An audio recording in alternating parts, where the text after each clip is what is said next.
আসসালামু আলাইকুম সুপ্রিয় শিক্ষার্থী, অষ্টম শ্রেণীর জীবন জীবিকা টিউটোরিয়ালে আপনাকে আবারও স্বাগতম। আমরা এই পর্বে আলোচনা করবো এখানে ষান্মাসিক সামষ্টিক মূল্যায়ন 2024 সালের যে আমাদের অর্ধবার্ষিক যে পরীক্ষাটা হবে এই পরীক্ষার কোশ্চেন গুলো এবং আমি একটা নমুনা অ্যান্সার দিয়ে দেবো এখানে। ওকে, তো আমাদের বলছে এখানে এখানে আমরা সবুজ প্রকল্প প্রণয়ন পরিকল্পনার নির্দেশনা দেওয়া আছে এখানে, এবং নির্দেশনা অনুযায়ী প্রত্যেকে একটি করে প্রস্তাবনা তৈরি করে জমা দিতে হবে। এখানে কাজটি করার জন্য মোট 5 ঘন্টা সময় আমাদের আছে। ওকে, তার মানে 5 ঘন্টা সময় মানে আমাদের হিউজ টাইম, একটু আমাদের বড় করে এই সবকিছু করতে হবে এখানে। তো আমাদেরকে বলছে এখানে কাজ হচ্ছে একটি সবুজ পরিকল্পনা প্রস্তাবনা প্রণয়ন করতে হবে এখানে। আমাদের চারপাশে এমন অনেক সমস্যা আছে যা আমরা বিভিন্ন প্রযুক্তির মাধ্যমে ব্যবহার করে থাকি এখানে বা সমাধান করতে পারি। এখানে কয়েকটি ক্ষেত্র দেওয়া আছে এখানে। আমাদের ক্ষেত্রগুলো হচ্ছে, আমাদের দেখুন, আমাদের এখানে বিদ্যালয়ের আশপাশের পরিবেশ, নিজ এলাকার কৃষি, তারপরে বায়ু, বিদ্যুৎ, পানি, সৌর জ্বালানি শক্তি, স্থানীয় সামাজিক ও অর্থনৈতিক পরিবেশ, নিজ প্রতিষ্ঠানের পাঠাগার এবং বিজ্ঞানাগার বা ক্যান্টিন। তো আমি এখানে মোটামুটি এখানে এই যে এই বিদ্যালয়ের পরিবেশটা নিয়ে আলোচনা করবো এখানে। ওকে, তো বলছে এখানে নিচের পয়েন্টগুলো ধারাবাহিকভাবে উল্লেখ করে এক একভাবে প্রকল্পনাটির জন্য প্রস্তাবনা প্রণয়ন করতে হবে এখানে। তো আমাদের এখানে প্রস্তাবনা প্রথম অংশ বলছে নির্বাচিত সমস্যার বর্ণনা, আমাদের যে সমস্যাটা নিয়েছি সেটার বর্ণনা করতে হবে এখানে। ওকে, তো যে সমস্যার সমাধানের জন্য পরিকল্পনাটি তৈরি করা হচ্ছে তার বর্ণনা দিতে হবে এখানে। তো আমরা এখানে বর্ণনাটা দিই এখানে। আমি এখানে সমস্যাটা নিয়েছি বিদ্যালয়ের আশপাশের পরিবেশ নিয়েছি এখানে। ওকে, প্রস্তাবনা 1। তো আমাদের নির্বাচিত সমস্যার বর্ণনা দিচ্ছি এখানে। তো বিদ্যালয় ও আশপাশের পরিবেশের সমস্যাগুলোর সংক্ষেপ। তো এখানে কিন্তু বলা আছে, দেখুন আমাদের, যে আপনার যে কোনো একটা প্রণয়ন করতে হবে। তার মানে জাস্ট আমি একটা এখানে করবো, যে কোনো একটা। তো আমি এখানে এটা করতেছি, আপনার চাইলে এটা করতে পারেন। এখানে বলছে যে অবকাঠামোর সমস্যা, পর্যাপ্ত ক্লাসরুম, শিক্ষা উপকরণ এবং পানি, স্যানিটেশন এর অভাব থাকবে এখানে। তারপরে শিক্ষার মান হচ্ছে কি, আহ প্রশিক্ষিত শিক্ষকের অভাব এবং আধুনিক শিক্ষাদানের পদ্ধতির অভাব এখানে। ওকে, এটা আমাদের দেব। তারপর নিরাপত্তা, বিদ্যালয়ের ভিতরে এবং বাইরে নিরাপত্তার অভাব এবং মাদক দ্রব্যের প্রভাব আছে এখানে। এটা হচ্ছে নিরাপত্তার মেইন সমস্যা। স্বাস্থ্য পরিচ্ছন্নতা, স্বাস্থ্যকর খাবার এবং পরিচ্ছন্নতার অভাব আছে এখানে। এবং সামাজিক সমস্যা হচ্ছে বাল্য বিবাহ, শিক্ষার্থীদের উপস্থিতি এবং মনোযোগ ঘাটতি এখানে, এগুলো ঘটে। যাতায়াতের সমস্যা, নিরাপদ এবং সঠিক যাতায়াতের ব্যবস্থা অভাব এবং খারাপ রাস্তার সমস্যা হতে পারে এখানে। ওকে, আচ্ছা, যৌক্তিকতা, আমাদের এরপরে যে টপিক সেটা হচ্ছে যৌক্তিকতা দেওয়া আছে এখানে। দেখুন বলছে কেন এই প্রকল্পটি নেওয়া হচ্ছে তার যৌক্তিক কারণটা আমাদের দিতে বলছে। ওকে, তো বিদ্যালয়ের আশপাশে পরিবেশের সমস্যাটি যৌক্তিকভাবে বিশ্লেষণ করতে গেলে নিম্নলিখিত দিকগুলো আমাদের বিবেচনা করতে হবে এখানে। যেমন অবকাঠামোর সমস্যার যৌক্তিকতা এখানে, ক্লাসরুমের ঘাটতি এখানে। ওকে, পর্যাপ্ত ক্লাসরুম না থাকায় শিক্ষার্থীদের শিক্ষা গ্রহণের পরিবেশ সুষ্ঠু হয় না এবং গাদাগাদি করে বসে, ফলে শিক্ষার্থীরা মনোযোগ দিয়ে পড়াশোনা করতে পারে না, যা যা তাদের শিক্ষার মানকে কমিয়ে দিচ্ছে এখানে। শিক্ষা উপকরণের অভাব এখানে। ওকে, প্রয়োজনীয় শিক্ষা উপকরণ নেই, বই, ল্যাবরেটরি সরঞ্জাম, তারপরে এখানে কম্পিউটার ইত্যাদি অভাবে শিক্ষার্থীরা প্রয়োজনীয় দক্ষ এবং জ্ঞান অর্জন করতে পারছে না এখানে। শিক্ষার মান এর যুক্তিকতা এখানে দিয়েছে, শিক্ষকদের প্রশিক্ষিত শিক্ষক না থাকায় শিক্ষার মান তেমন ভালো হয় না। তো শিক্ষা এখানে বলছে, এখানে কি বলছে এখানে, শিক্ষকরা আধুনিক শিক্ষা পদ্ধতি এবং শিক্ষাদানের কৌশল সম্পর্কে সঠিক জ্ঞান অর্জন করতে পারে না, ফলে শিক্ষার্থীরা প্রয়োজনীয় শিক্ষা অর্জন করতে পারে না। তো শিক্ষাদানের পদ্ধতি বলছে এখানে, আধুনিক ও কার্যকর শিক্ষাদানের পদ্ধতি শিক্ষার্থীদের পাঠ্য বিষয়ের অতি আগ্রহ বাড়ায় এবং তাদের শিক্ষার মান উন্নত করে এখানে। মানসিক স্বাস্থ্যের জন্য ক্ষতিকর এবং তাদের জীবনকে ধ্বংস করে দিতে পারে এখানে। ওকে, তারপরে আমাদের এখানে স্বাস্থ্য এবং পরিচ্ছন্নতা এখানে যৌক্তিকতা এখানে বলছে, স্বাস্থ্যকর খাবার না পেলে শিক্ষার্থীরা শারীরিক ও মানসিক ভাবে বিকাশ সঠিকভাবে হবে না এখানে। এটি তাদের শিক্ষার মানের প্রভাব ফেলে এখানে। এবং পরিচ্ছন্নতা, বিদ্যালয় এবং আশপাশের এলাকা যদি পরিষ্কার না থাকে তবে শিক্ষার্থীদের স্বাস্থ্য ঝুঁকি বাড়ে এবং বিদ্যালয়ের আসতে তাদের অনীহা দেখা দেয় এখানে। ওকে, সামাজিক সমস্যা যেমন আছে বাল্য বিবাহ হতে পারে, তারপর এখানে উপস্থিতির মনোযোগ অভাব এখানে। তো বাল্য বিবাহ শিক্ষার্থীদের জীবন শিক্ষা ব্যাঘাত করে এবং তাদের শিক্ষার সুযোগ কমিয়ে দেয়। এটি তাদের ব্যক্তিগত এবং পেশাগত জীবনে নৈতিক প্রভাব ফেলে এখানে। বিদ্যালয়ে উপস্থিত ঘাটতি এবং মনোযোগের অভাব শিক্ষার্থীদের শিক্ষার মান কমিয়ে দেয় এবং তাদের ভবিষ্যতের সম্ভাবনা হ্রাস করে এখানে। যাতায়াত সমস্যা এখানে, নিরাপদ ও সঠিক যাতায়াত ব্যবস্থা না থাকলে শিক্ষার্থীরা বিদ্যালয়ে যেতে আগ্রহী হবে না এখানে। তো আমাদের রাস্তার সমস্যা দিতে পারেন এখানে। ওকে, এগুলো একটু ছোট ছোট করে দেবেন এখানে, সমস্যা নেই। তারপরে আমাদের 3 নাম্বারটা বলছে কি, প্রকল্পের সাথে সংশ্লিষ্ট পেশা শনাক্তকরণ এখানে। তো এখানে আমি অ্যান্সারটা দিচ্ছি এখানে। তো শিক্ষাবিদ এবং প্রশাসনিক কর্মচারী যেমন শিক্ষক, শিক্ষাদান এবং শিক্ষার্থীদের মনোনয়ন করা এখানে।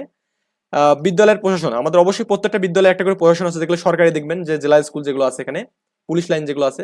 বিদ্যালয়ের সার্বিক পরিচালনা এবং ব্যবস্থাপনা, অবকাঠামো উন্নয়ন এবং রক্ষণাবেক্ষণ কর্মী, স্থাপিত সিভিল এবং ইঞ্জিনিয়ার। কি বলছে এখানে, বিদ্যালয়ের ভবন, ক্লাসরুম, অন্যান্য কাঠামোর নকশা নির্মাণ করবে এখানে। রক্ষণাবেক্ষণ কর্মী, বিদ্যালয়ের ভবন এবং স্যানিটেশনের ব্যবস্থা রক্ষণাবেক্ষণ করতে হবে। স্বাস্থ্য স্যানিটেশন কর্মী, স্বাস্থ্যকর্মী, শিক্ষার্থীদের স্বাস্থ্য পরীক্ষা এবং স্বাস্থ্য সংক্রান্ত সচেতনতা করতে হবে। স্যানিটেশন কর্মী, বিদ্যালয় এবং আশপাশের পরিচ্ছন্নতা রাখতে হবে এখানে। নিরাপত্তা কর্মী, এখানে নিরাপত্তা রক্ষী, বিদ্যালয় এবং আশপাশের নিরাপত্তা নিশ্চিত করবে।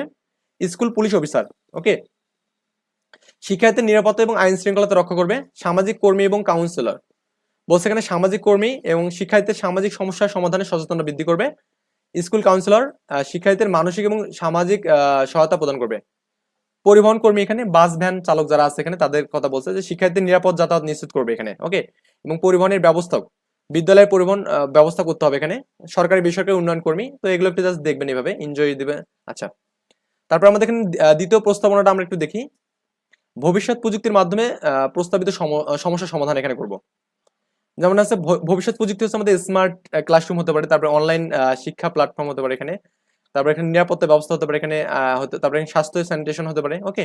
এই পরিবহন ব্যবস্থা আমাদের কিভাবে হবে এখানে, এই বিষয়গুলো আমরা দেখবো এখানে। এখানে বলা আছে প্রথমত স্মার্ট ক্লাসরুম, ইন্টারেক্টিভ বোর্ড, যেমন আমাদের ডিজিটাল বোর্ড বা যা শিক্ষকদের পাঠদানকে আরো আকর্ষণীয় এবং ইন্টারেক্টিভ করে তুলতে পারে এখানে। ভার্চুয়াল রিয়েলিটি এখানে, তারপর হচ্ছে বা এখানে আর্টিফিশিয়াল ইন্টেলিজেন্স এখানে, ওকে। আচ্ছা, বা অগমেন্ট রিয়েলিটি এখানে, বা শিক্ষার্থীদের বিষয়বস্তু বাস্তবায়ন অভিজ্ঞতা দিতে পারে এখানে। তারপর ই লার্নিং প্ল্যাটফর্ম, শিক্ষার্থীরা অনলাইন ক্লাস যেমন কুইজ পরীক্ষা অংশগ্রহণ করতে পারে, এই বিষয়টা আমাদের এখানে শিক্ষা অ্যাপস, এখন কিন্তু সব জায়গাতে শিক্ষা অ্যাপসটা আছে।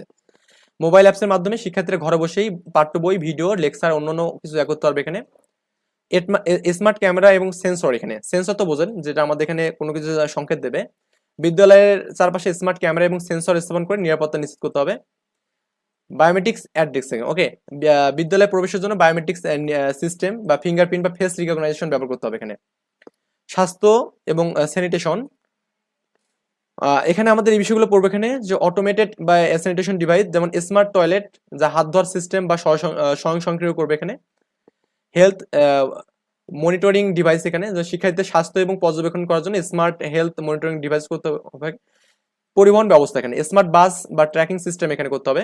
শিক্ষার্থী যাতায়াতের জন্য স্মার্ট বাস ট্র্যাকিং সিস্টেম চালু করা, যাতে অভিভাবকরা বাসের অবস্থান জানতে পারে এখানে, ওকে, মানে কোথায় আমাদের বাসটা আছে, আমার ছেলে মেয়ে কোথায় আছে, এটা জানতে পারে। ইলেকট্রনিক্স কি বলছে, অটোনোমাস যানবাহন, এখানে বলছে পরিবেশ বান্ধব ইলেকট্রনিক্স যানবাহন স্বয়ংক্রিয় চলাচলের জন্য যানবাহন ব্যবস্থা করতে হবে এখানে। শিক্ষার মান উন্নয়নের জন্য কি হতে আমাদের এখানে কি সফটওয়্যার লার্নিং সফটওয়্যার গুলো এখানে ইনস্টল করতে হবে, এবং এআই টিউটর সিস্টেম করতে হবে। এআই মানে আর্টিফিশিয়াল ইন্টেলিজেন্স, শিক্ষার্থীদের দক্ষতা অনুযায়ী এখানে হচ্ছে কন্টেস্ট সরবরাহ করতে হবে, এবং কৃত্রিম বুদ্ধিমত্তার মাধ্যমে শিক্ষার্থীদের ব্যক্তিগত সহায়তা প্রদান করবে।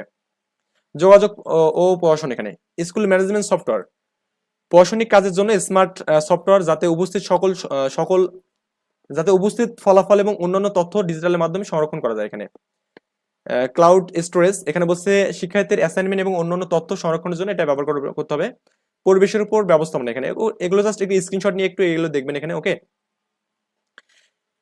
প্রকল্প কেন্দ্রিক সম্ভাব্য নতুন পেশার দক্ষতা অন্বেষণ, এখানে আমাদের কি বলছে এখানে দেখুন, এটা আমাদের স্মার্ট ক্লাসরুমের টেকনিশিয়ান দক্ষতা, এখানে হচ্ছে ইন্টারেক্টিভ বোর্ড বা ডিজিটাল শিক্ষা সামগ্রিক ইনস্টলেশন এবং রক্ষণাবেক্ষণ করতে হবে। তারপরে ভার্চুয়াল রিয়েলিটি, ওকে, অগমেন্টেড রিয়েলিটি এখানে এক হতে হবে, প্রযুক্তির সাথে কাজ করার দক্ষতা বাড়াবে। শিক্ষার্থীদের ডিজিটাল টুল ব্যবহারের সহায়তা করতে হবে, অনলাইন শিক্ষা কন্টেন্ট ডেভেলপমেন্ট করতে হবে, ওকে, এই বিষয়গুলো আমাদের দিতে হবে এখানে। তারপর হচ্ছে শিক্ষা নিরাপত্তার প্রযুক্তিবিদ, এখানে ওকে, স্মার্ট ক্যামেরা সেন্সরের কথা বলছে, তারপরে বায়োমেট্রিক্স অ্যাড্রেস সিস্টেমের কথা বলছে, সাইবার নিরাপত্তার কথা বলছে এখানে। স্বাস্থ্য এবং স্যানিটেশন ইঞ্জিনিয়ার, এখানে ওকে, অটোমেটেড স্যানিটেশন ডিভাইস ব্যবহার করতে হবে। এগুলো কিন্তু আমরা অলরেডি আগে দেখছি, তো এগুলোই বারবার এখানে মানে জাস্ট একটু করে দিতে হবে এখানে। স্মার্ট ট্র্যাকিং এর সিস্টেম করতে হবে, এগুলো জাস্ট দিলে হবে, ওকে।